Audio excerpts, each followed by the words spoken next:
Hello friends, कैसे हैं आप सब लोग। मैं Ranjit Kumar, RJ teaching centre Dalwahat में आपका स्वागत है। आज हम एक नए वीडियो लेके हाजिर हैं। वीडियो का जो थीम है कक्षा 10 के संस्कृत के आलस कथा लेसन नंबर 3 से लिया गया है। आइए जानते हैं आलसी की कहानी का पाठ का परिचय है। यह पाठ विद्यापति द्वारा रचित पुरुष परीक्षा नामक कथा ग्रंथ से संकलित एक उपदेशात्मक लघु कथा है। क्या है? एक उपदेशात्मक लघु कथा है।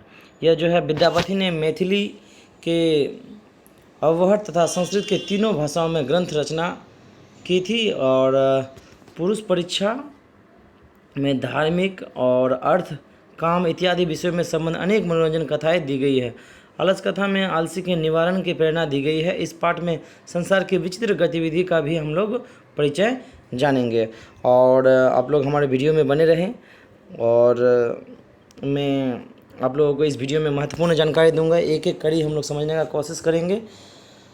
तो पहले फ्रेंड्स, आप लोग जो है वीडियो स्किप ना करें, नहीं तो आप लोगों को समझ में नहीं आएगा। पूरा वीडियो देखें और हमारे वीडियो को जो है जो हमारे चैनल के साथ नहीं जुड़े हैं वो हमारे चैनल को सब्सक्राइब कर दें, लाइक कमेंट और शेयर करते रहें। और अब आलस में जानेंगे हम लोग क्या कि किसी भी काम को देर से करने से या उसके करने से बचने को कहा जाता है। आलस जो है हम लोग उसे कहते हैं जो कोई भी काम जो है कल के भरोसे में टाल देता है या देरी से करता है, वो काम उसी वर्तमान स्थिति में नहीं करना चाहता है। यही आलस कथा है।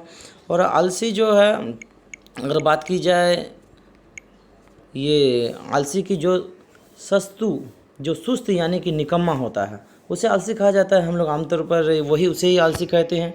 आलसी व्यक्ति जीवन में सक्रिय नहीं होता है, कभी भी वो एक्टिव नहीं पाया जाएगा, वो हमेशा इनएक्टिव रहेगा और समय पर अपना काम नहीं करता है।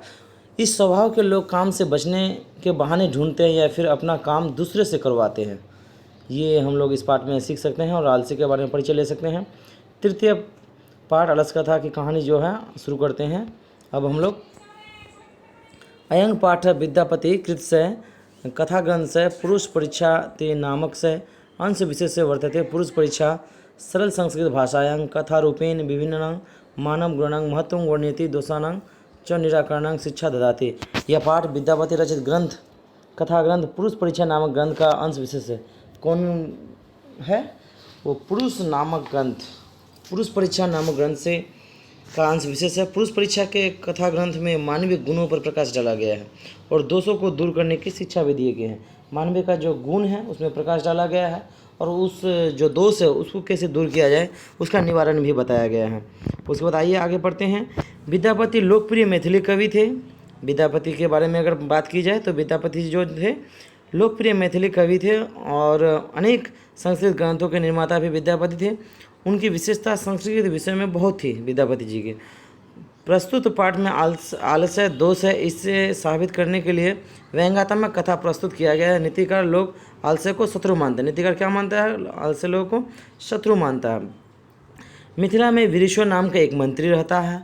मिथिला में क्या रहता है? वीरेश्वर नाम का एक मंत्री रहता है।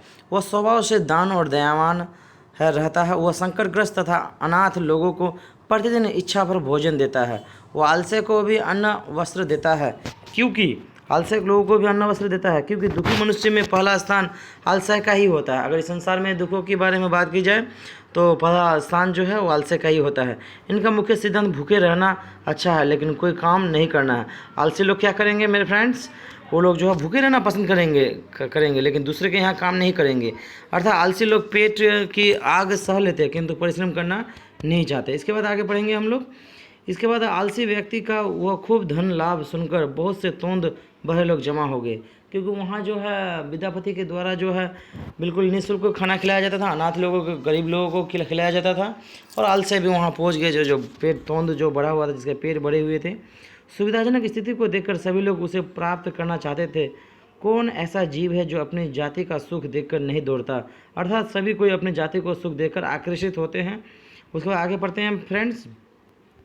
बाद में आलसियों का सुख देखकर धूर्त भी बनावट आलसी दिखाकर भोजन करते हैं। इसी बीच आलस्य पर अधिक खर्च देकर राजपुरुषों के द्वारा विचार किया गया कि बुद्धिहीन पर दया करके स्वामी द्वारा केवल आलस्य को वस्तु दी जाती है। कपट से आलस्य विहीन भी वस्तुएं पाते हैं। यह हमारे आलस्य है और इसलिए उन आलस्य विहीनों की जांच की जाए जो हमारे जो है भोजनालय में जो है आ गए हैं और खाना परोसते हैं। ऐसा विचार कर सोए अवस्था में आलसी के घर में आग लगा दी जाती है सिपाहियों के द्वारा। इसके बाद घर में लगे आग को बढ़ते देखकर सभी धूर्त लोग भाग गए। इसके बाद कुछ आलसी लोग भी भाग गए। 4 व्यक्ति वही सोए थे तथा परस्पर बात कर रहे थे, आपस में बात करते। एक ने कपड़े को मुंह ढककर बोला, अरे हल्ला कैसा। दूसरे ने कहा, लगता है इस घर में आग लग गई है। तीसरे ने कहा, कोई भी ऐसा धार्मिक नहीं जो इस समय पानी से भरे वस्त्रों से या चटाई से भरे हम लोगों को ढक दे। चौथे ने कहा, अरे बुर्बक करने वाले, कितनी बातें करते हो, चुपचाप क्यों नहीं रहते। देखिए फ्रेंड्स, ये जो है आप लोग 4 आदमी ने 4 प्रकार का अलग अलग बात कही हैं। यही क्वेश्चन आंसर में आप लोगों को बनेगा, इसलिए आप लोगों को ध्यान से समझना है। उसके बाद अगर बात करते हैं हम लोग, तब चारों की आपसी बात सुनकर उसके ऊपर फैली आग को देखकर नियोगी पुरुष की मृत्यु होने की भय से चारों आलसी को बाल पकड़कर खींचकर बाहर निकाला गया था। उन्हें इस प्रकार से देखकर नियोगी पुरुष द्वारा कहा गया, मन नियोगी मतलब जो वहाँ नियोजित जो सिपाही था उन लोगों के द्वारा कहा गया कि स्त्रियों की रक्षा पति करता है, पति होता है। स्त्रियों की जो रक्षक होता है वो पति होता है, या स्त्रियों का जो खुशी होता है, स्त्री का जो ऐश्वर्य धन संपत्ति वो उसका खुद पति होता है। बच्चों का जो रक्षक जो होती है माँ होती है। किस तरीक़े से बच्चों को संस्कार देना है वो अपनी माँ ही बच्चे को ज़्यादा दे पाता है। लेकिन आलसियों का रक्षक जो है दयावान पुरुष के अलावा संसार में कोई और नहीं होता है। पश्चातेषु चौथलेषु तत्वज्ञ पदाधिकरण वस्तु मन तापयामाश। और बाद में उन चारों को पहले से अधिक वस्तुएं वहाँ पे मंत्री द्वारा दी जाने लगी।